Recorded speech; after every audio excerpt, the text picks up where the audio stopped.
Boa noite. O presidente Jair Bolsonaro sancionou a lei aprovada pelo Congresso que autoriza a internação involuntária, sem consentimento, de dependentes químicos. A solicitação para que o dependente seja internado poderá ser feita pela família ou pelo responsável legal.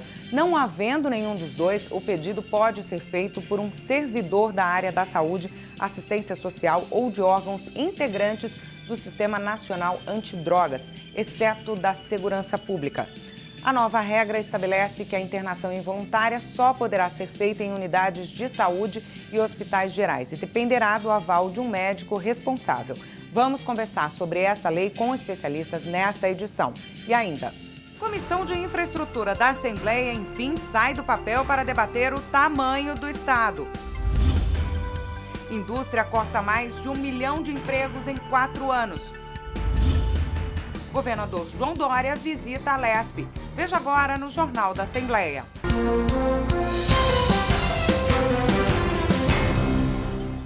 Educação e presídios. O governador João Dória conversou hoje com os parlamentares sobre investimentos nas escolas e construção de presídios. A repórter Silvia Garcia acompanhou a visita do governador aqui à Lespe. A conversa com os parlamentares começou pouco depois das 2 da tarde. Com a sala do Colégio de Líderes lotada, o governador respondeu a várias demandas, entre elas a do deputado Márcio da Farmácia. Eu recebi aqui uma notícia muito boa, que em setembro ou outubro nós vamos receber o Luci Montoro na cidade de Diadema, e estou saindo daqui muito feliz. E quanto aos medicamentos de alto custo, eu acho que é importante esse diálogo que teve aqui, e a população precisa entender que todo medicamento de alto custo não é de ordem só do governador e do estado de São Paulo, também é de Brasília, e Brasília não está fazendo o repasse para o estado de São Paulo para poder comprar essas medicações e ser colocada à população. O governador também falou sobre o investimento de mais de R$1 bilhão em benfeitorias nas escolas estaduais. É o maior investimento já concentrado, autorizado pelo governo de São Paulo nos últimos 30 anos, para a renovação e a recuperação física das escolas.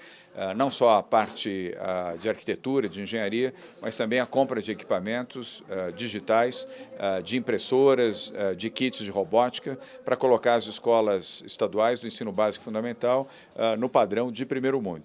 Na visita, o governador João Dória aproveitou para responder à demanda trazida pelo deputado Tenente Nascimento sobre a situação dos agentes de segurança concursados desde 2014 e que até agora não foram chamados. A gente está vindo em cima disso daí, cobrando um direito nosso, porque os nossos deveres eles estão cumpridos, né? A gente pagou a prova, fizemos teste físico, avaliação psicológica, a gente foi feita uma investigação social, inclusive nessa investigação social, quando a polícia foi investigar na empresa que eu trabalhava, eu perdi meu emprego, né? A gente está pronto para trabalhar desde 2017. Aumentou o prazo até 2021 para que esse concurso tenha validade. E até o final do ano serão chamados esses novos remanescentes. Nós temos aí habilitados mais de 1.100, 1.200.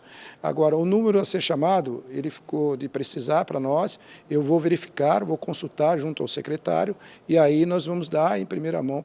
O questionamento deu certo. Segundo o governador, o chamamento será feito até o final deste ano. Dória ainda anunciou 12 novos presídios no estado. Nós temos 12 presídios novos para serem inaugurados nos próximos 24 meses e, obviamente, vamos precisar desses profissionais que já estão concursados, preparados e vocacionados para cumprirem essa missão. Eles serão convidados muito oportunamente. Na avaliação de ambos os lados, esta aproximação do Executivo com o Legislativo tem rendido frutos positivos e ações eficazes para o estado de São Paulo. É muito interessante, ele está vindo visitar os deputados, trazendo resposta para os deputados, do que o deputado precisa levar para a região dele, né, e sempre respostas positivas, né, ele está trazendo boas informações e eu acho que é um gesto muito bonito da parte do governador. A boa relação do Legislativo com o Executivo sempre caminha nessa direção. Acho que é isso que o povo espera de todos nós, né? Que a Assembleia aprove tudo aquilo que são os bons projetos e boas iniciativas do governo do Estado. Acho que o governador João Dória tem enviado bons projetos, não é à toa, têm sido votados maciçamente pela grande maioria, né, dos parlamentares, e essa boa relação do governador está cumprindo aquela promessa que fez de vir dialogar com os parlamentares todos os meses. Acho que isso é muito importante, né, nessa boa relação. A A indústria brasileira caiu quase 8% entre 2014 e 2017. É o que disse uma pesquisa do IBGE divulgada nesta quinta-feira. Segundo a pesquisa industrial anual, a queda acentuada foi registrada pela receita líquida do setor no período, ou seja, o que a indústria efetivamente produziu e vendeu, descontados os custos de fabricação e impostos. O levantamento aponta que em 2017, a receita líquida de vendas da indústria foi aproximadamente de 3 trilhões de reais. 3 anos antes, este valor foi de aproximadamente 2 trilhões e 800. Tanto a indústria de transformação quanto a extrativa tiveram um faturamento reduzido neste período. No setor extrativo, que inclui produtos de origem animal, vegetal ou mineral, a queda foi de quase 17%. No de transformação, mais de 7%. A queda na receita foi acompanhada por uma redução no número de empresas ativas. Em 2014, eram cerca de 330 mil. 4 anos depois, pouco mais de 15 mil fecharam as portas, uma redução de aproximadamente 5%. A consequência, o número de empregados caiu 12,5% no período pesquisado. 1.100.000 postos de trabalho foram cortados. Os que continuaram trabalhando tiveram os salários achatados em 14,7%. Disputa política acirrada marca a primeira reunião da Comissão de Infraestrutura. A comissão trata de serviços, obras e concessões públicas, questões de alta relevância, tanto para a oposição quanto para a situação. O repórter Maxwell Figueiredo conta como se dão os embates. Foi a primeira reunião do ano da Comissão de Infraestrutura. O quórum só foi alcançado no último minuto, dentro do limite do regimento da Casa. O presidente, o deputado Luiz Fernando, do PT, comemorou, mas disse que há um jogo político para tentar limitar os trabalhos da comissão. O PSDB sempre fez um grande esforço para nunca dar quórum a essa comissão. É uma articulação que eles fazem, tentam esvaziar. Na gestão anterior, nunca davam quórum aqui, e a gente está brigando. Ao mesmo tempo que o governador do estado fala em privatizar a Sabesp, nós queremos a Sabesp na mão do povo. Nenhum deputado do PSDB esteve na reunião. 8 itens estavam para votação. Um deles, o projeto de lei que assegura a produção de energia elétrica a partir de energia solar ou eólica para consumo próprio. O deputado Márcio Nakashima, do PDT, foi o relator e o projeto foi aprovado por unanimidade. Primeiro, por conta da questão de ser uma energia limpa, e o planeta hoje pede esse tipo de energia, pede esse tipo de conduta. Segundo, vai impactar diretamente na questão dos cofres, porque a energia é uma energia limpa e é uma energia barata. E nós precisamos fomentar esse tipo de energia no Estado. O último item da pauta era um requerimento do presidente da comissão. O deputado Luiz Fernando, do PT, quer que o presidente da Enel venha até a Assembleia Paulista para dar esclarecimentos sobre o serviço de energia oferecido à população, sobretudo na região do ABC. A empresa que oferece o serviço é uma estatal italiana. Houve consenso entre os membros da comissão, mas o requerimento não pôde ser votado por queda de quórum. O deputado Wellington Moura, do PRB, vice-líder do governo na Lesp, precisou deixar a reunião no finalzinho para receber o governador João Dória na Assembleia Legislativa de São Paulo. O governo da Itália veio comprar a distribuição de energia da capital e grande região, Baixada Santista, que é prestado pela Enel. É o terceiro mundo se fazendo de terceiro mundo e eles prestam um péssimo serviço. Pacientes e profissionais do Hospital de Infectologia Emílio Ribas participaram de uma audiência pública aqui na Alesp para discutir a fase atual e também o futuro da entidade. O Instituto de Infectologia Emílio Ribas é uma das primeiras instituições de saúde pública em São Paulo. Iniciou as atividades em 1880 e hoje é considerado o maior serviço de infectologia da América Latina e principal centro de cuidado ao paciente que convive com HIV. Abel faz tratamento no Emílio Ribas há 27 anos e tem medo. Deve começar a faltar antirretroviral. E num momento onde a infecção de jovens de 15 a 24 anos aumenta, isso é muito preocupante, porque vai começar, eu sou da época que no começo do tratamento, os carros funerários faziam fila para ir buscar os cadáveres lá. Então, pelo jeito, isso vai voltar, porque vai faltar antirretroviral que mantém vivo o indivíduo. José Marcionílio também é paciente da instituição e está indignado. Falta é dipirona para paciente, é muito difícil, tá? Só fala de reforma, mas sim, os medicamentos, falta muito medicamento de baixo custo para paciente. Os funcionários do Instituto Emílio Ribas também reclamam da reforma no hospital, que dura mais de 5 anos e já gastou 160 milhões de reais, com previsão de gastar mais 40 milhões até o fim das obras, que ainda não tem data marcada. O Emílio Ribas hoje é referência para atendimento de complicações relacionadas ao HIV, hepatites virais. Ele é uma grande referência para doenças infecciosas. Então, se o Emílio for bem colocado na rede pública de saúde, ele tem uma capacidade enorme de drenar pacientes e dar andamento em tratamentos que são difíceis. Com o fim da obra, os leitos devem passar de 120 para 250. Não tem quadro suficiente de trabalhadores para dar esse suporte para a população. Então, nós estamos aqui reforçando e, inclusive, o Sindicato de Saúde está fazendo um dossiê da saúde de todos os equipamentos do Estado para mostrar como é que o governo do Estado trata a população.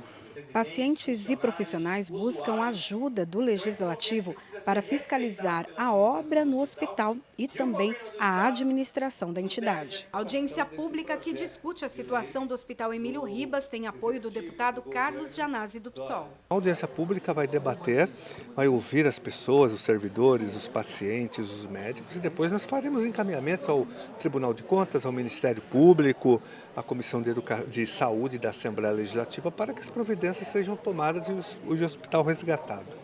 Comissão de Saúde discute projetos durante relançamento da Frente Parlamentar das Santas Casas e hospitais filantrópicos do Estado de São Paulo. Parlamentares, entidades e provedores de hospitais filantrópicos, todos reunidos para discutirem projetos na área da saúde. Destinação do recurso das multas de trânsito, metade desse recurso para os hospitais, destinação de isenção do ICMS nas contas de energia dos hospitais, são programas que estão sendo debatidos e bandeiras que a federação, que a Frente Parlamentar estará trabalhando aqui e integrando forças lá na Câmara Federal. As emendas serão impositivas, 50% da saúde, e agora depende de nós, junto com os deputados, fazer um trabalho que a gente possa, desses 50% da saúde, 25% ser direcionado às Santas Casas. Aí todas terão condição de receber emenda positiva, é aquilo que as Santas Casas estão precisando. É uma ajuda do Legislativo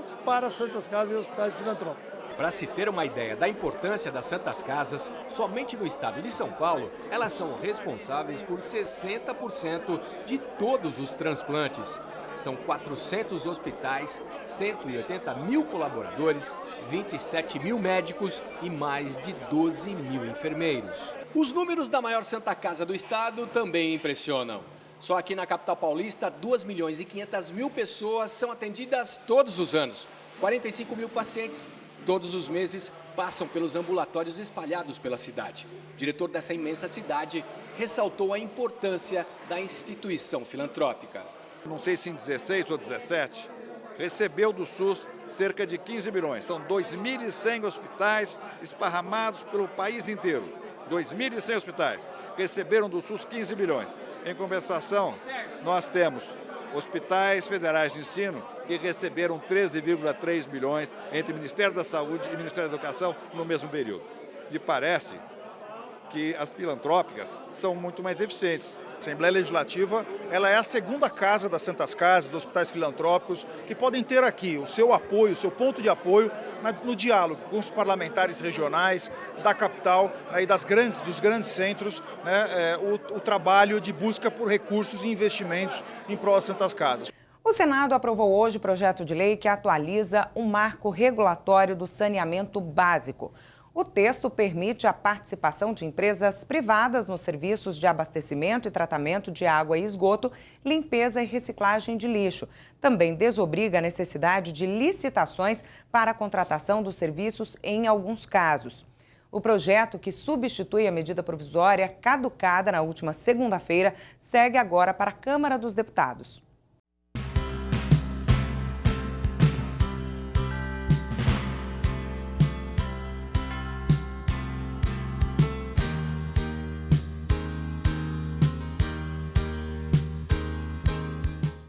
Carlão, um catador que já recolheu mais de 10 milhões de toneladas de lixo das ruas, e Jarbas Oliveira, o cabeleireiro que plantou aproximadamente 700 árvores.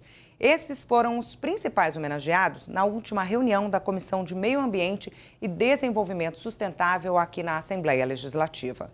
No Dia Internacional do Meio Ambiente, além de aprovarem o Projeto de Lei 118 de 2018, que obriga os estabelecimentos comerciais do Estado a utilizarem canudos fabricados com produtos biodegradáveis, os deputados homenagearam entidades e pessoas com o certificado parlamentar estadual Amigo do Meio Ambiente. São práticas diárias que acabam fazendo com que a gente possa ter uma cidade melhor, num estado melhor e num país melhor, né? Com relação à reciclagem, à vulnerabilidade de praias, a questão dos agrotóxicos, as mudanças climáticas, enfim, são pautas que estão aqui na Assembleia e que mesmo num momento difícil que o país vive, com redução, com cortes de investimentos, a gente também tem pessoas muito boas e acho que a comissão também tem essa tarefa de homenageá-las. Durante o encontro, a representante do Instituto Socioambiental entregou uma moção de repúdio ao governo do estado pelo desmonte do sistema de gestão ambiental paulista. Com a atual situação, né, da gestão ambiental, onde a Secretaria do Meio Ambiente acabou incorporando agendas de infraestrutura, como mineração, barragens, também o saneamento, e com o esgarçamento da agenda da biodiversidade, que passou parcialmente à competência da Secretaria de Agricultura, isso vem gerado uma insegurança muito grande, né, tanto para os servidores públicos quanto para a sociedade em geral. Deputada Mônica, da bancada, homenageou todos os catadores do estado de São Paulo na figura do Carlão Catador, que durante 40 anos já recolheu das ruas cerca de 10 milhões de toneladas de lixos recicláveis. É um trabalho extremamente importante. 100% da reciclagem brasileira é feita ou pelos catadores autônomos ou pelas cooperativas de catadores, então a gente deve muito a eles. Um dos homenageados é o senhor Jarbas. Há 31 anos ele é cabeleireiro na cidade de Serrana, interior do estado de São Paulo.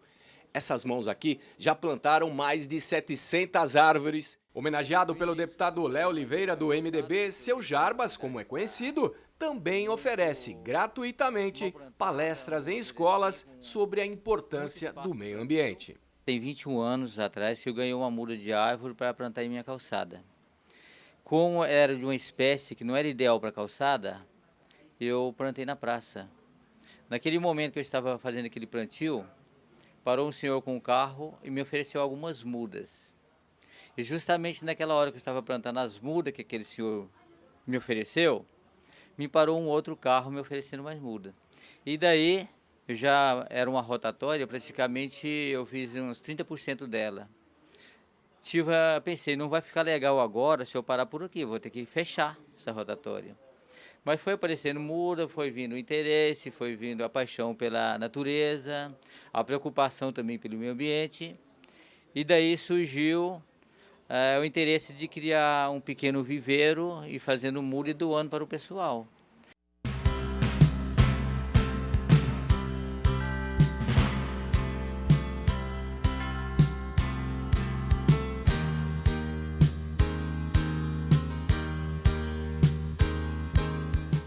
O governo federal sancionou a lei que autoriza a internação compulsória de usuários de drogas, sem a necessidade de autorização judicial. A medida, claro, provoca polêmica.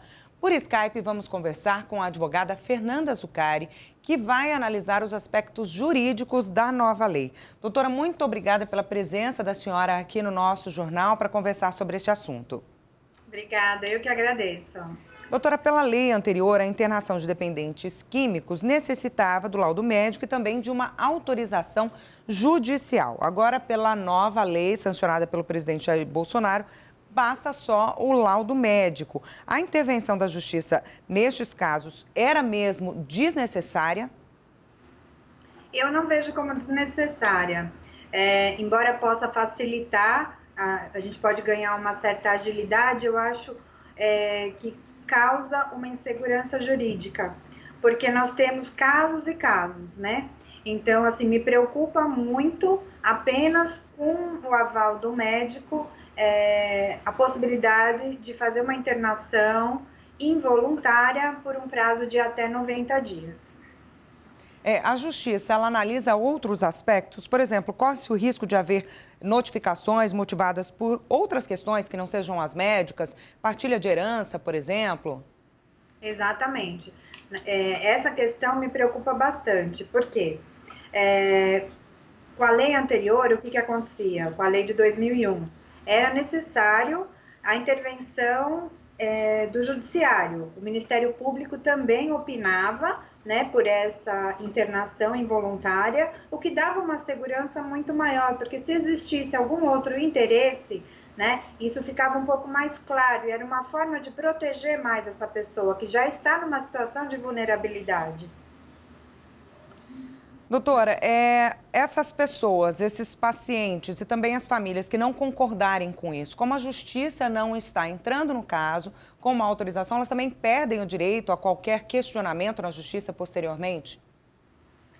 Obviamente, se houver um excesso, claro que os familiares ali diretos vão precisar ficar muito mais atentos com esse tipo de internação, né? O que motivou de fato essa internação, se existe algum outro interesse ali de herança. Infelizmente, a gente sabe que em muitos casos a gente tem esse tipo de problema, né? Então, assim, obviamente, quem se sentir prejudicado, né, pode, obviamente, entrar em juízo para discutir isso e, eventualmente, outros interesses que estão em jogo no caso dessa internação involuntária. Claro que tem casos que isso pode ajudar, né? Então, que pode facilitar, realmente é muito complicado para a família ter um dependente químico em casa, a gente sabe de toda a complexidade disso, mas a preocupação maior é sem um aval da Justiça, sem um aval do Ministério Público, como isso vai ser utilizado, né? Então essa é uma grande preocupação que eu vejo com um ponto muito importante aí de atenção. Doutora, a senhora disse que em alguns casos isso pode ajudar, né? De repente, para acelerar essa internação, se valer da não necessidade da participação da Justiça, né? Se em alguns casos isso é positivo, em outros poderia se valer sem isso, não seria mais adequado um meio termo nessa história toda? Então, mas o meio termo seria ter autorização judicial. Eu ainda acho que a gente teria uma segurança jurídica melhor nisso, né? Então, de repente, ter meios para que o juiz analise isso de uma maneira mais rápida, mais célere, né? Mais efetiva, mas que isso passasse, sim, pelo Ministério Público, como antigamente. Doutora, pela nova lei, a senhora entende que o dependente químico ele é considerado incapaz de decidir o que poderia ser melhor ou o que deveria ser o mais adequado para ele? Sim, muitas vezes a gente sabe que a pessoa perde totalmente essa noção mesmo, fica completamente uma pessoa vulnerável, sim, né? Não tem condição nenhuma de gerir seus negócios, sua vida, absolutamente nada, né? Mas a preocupação outros interesses além desses, que a gente sabe que existem, interesse de herança, interesse de família, enfim, que a gente sabe que isso infelizmente existe. E agora corre risco disso acontecer, talvez com uma frequência muito maior. Exatamente. Então, assim, os familiares que tiver com essa situação, que fiquem atentos também, porque eventualmente vai precisar sim discutir isso em juízo para saber se não existe um outro interesse, porque é muito tempo você deixar 90 dias uma pessoa internada, né? Doutora, muito obrigada pelas suas informações e pela participação aqui no nosso jornal. Obrigada. Eu que agradeço, obrigada. Termina aqui esta edição do Jornal da Assembleia. Você pode assistir a nossa programação também pela internet no YouTube. A gente volta amanhã. Até lá.